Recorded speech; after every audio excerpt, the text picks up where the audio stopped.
Hey, what's up guys? I thought I would take a couple of minutes to introduce myself and introduce the nonprofit that I work with called EcoPlanet Earth.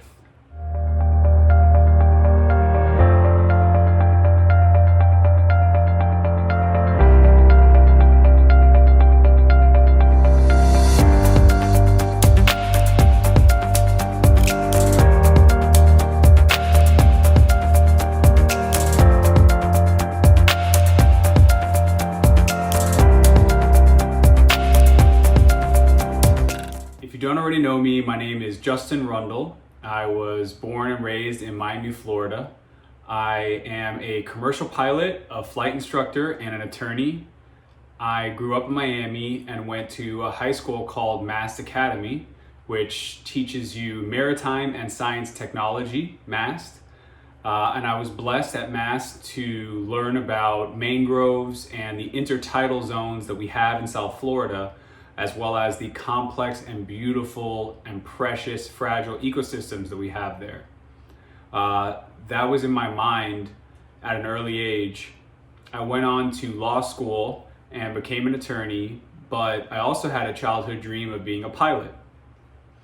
What I didn't realize at the time was how intertwined aviation and the environment are. It's inescapable. Every flight is dependent on the weather. Every flight begins with the weather.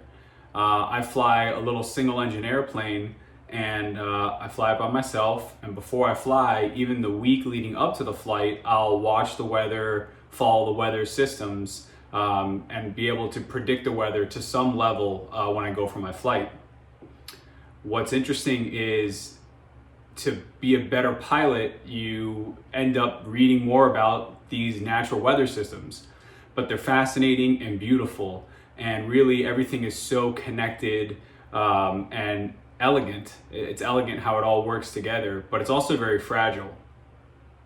And around the same time I started flying, I was paddleboarding and kayaking. I would go out to Dinner Key Marina, and it has these beautiful islands out there. The Dinner Key Islands, they're a type of spoil islands. The east coast of Florida has a lot of spoil islands, and they were just so beautiful. The tide would come in and out, and some days there would be a sandbar.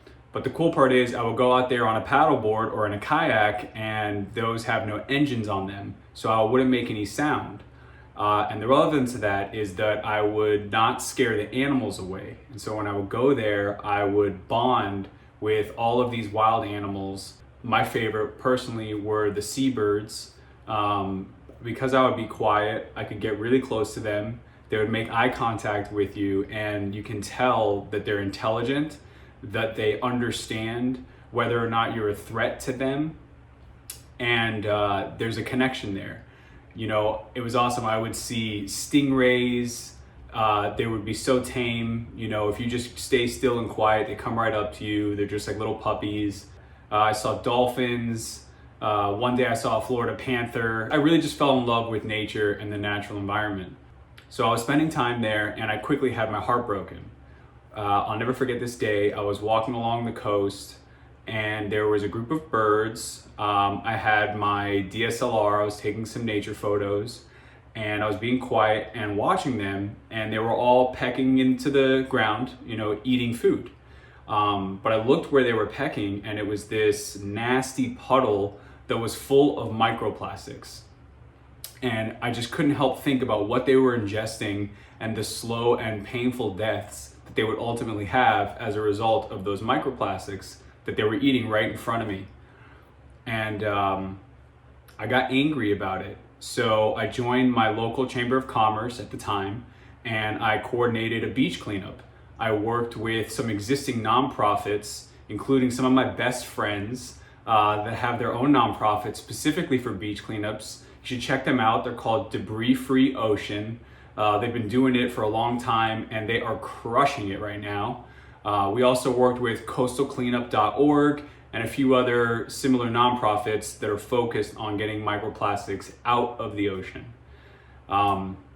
Once you do a beach cleanup, you're forever changed. You realize the relationship between humans, plastic, and the earth. And in fact, that's what I did. I went and did some research. I started with ecology, which is the science of living organisms' relationship to each other and the environment around them. And so humans being a type of organism and our environment around us, I studied that. And then I did a deep dive into the environmental systems and especially plastics and how plastics work. But bottom line, I was out there doing these beach cleanups and I realized that it wasn't trash that was coming from people going to the island. It was trash coming from the ocean, which sounds like common sense now when you say it, but that was so disheartening because I knew that I could go there every single day picking up trash and it just wouldn't be enough, because that's only one side of the problem, which is the current plastic that exists. The other side of the problem is still there, which is the production of synthetic single-use plastic. I called up some friends of mine that are also attorneys, and I said, hey, how hard could it be let's start our own nonprofit here, and let's try to help out these other nonprofits and join the cause, see where we're needed and how we can help out, and use those skills that we have to help the environment. It was much harder than we thought, obviously. Here we are fully federally 501c3 nonprofit donations. We're also a state charity here in the state of Florida. So you can give really easily just by going to ecoplanetEarth.org. For me, this is going to be a lifelong journey. So I just wanted to put that out there in the universe, and hopefully some of you come along for the ride so we can leave a better world than we found. Thanks for watching, and check out our YouTube page, our Instagram, our Facebook. So stay tuned for some of our upcoming projects. You're going to be excited about the future. Much love. Peace.